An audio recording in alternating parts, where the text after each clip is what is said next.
What is going on, guys? Welcome back to the channel. As I mentioned in my other video, we had this McLaren 570S to work on. So I got it here behind us. We're up at KP Detailing. And I mentioned also that I thought the fender was carbon fiber. So I called the dealership again and got to the parts department. They said the part's listed as a metal part. So we'll check it out. I'll walk you through the car here. Again, really sweet car. The color on it is amazing. Almost has like a copper flake in it, so really cool. But in any case, here is the dent on this fender. I don't know if you can pick it up there, right on that edge of that fender. So carbon fiber shouldn't dent like that. It should either crack or just stay the same. But we're gonna try it. To me, when I kind of tap on it, it sounds like it's carbon fiber. So I'm not sure. We're gonna try pushing it, get a tool in there, and then just see how it works out. Let's start going.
We're all finished up. The car came out really good. I'm happy with it. I was concerned at first. When I first started working it, I couldn't see the tip of my tool when I was trying to work on the dent, and I really thought it was carbon fiber.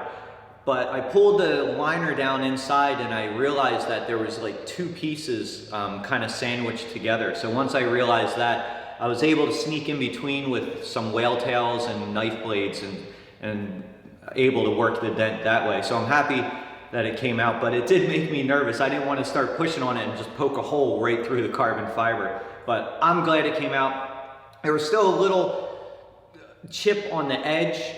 Kevin's going to touch that up. I think the customer is going to be really happy with it. So I'm happy it worked out. Sorry I didn't film the conclusion there. I had problems with the microphone on the camera, but in any case, working on a McLaren 570S was a success. So hopefully you liked the video. If you can, like, subscribe, and we'll catch you on the next one.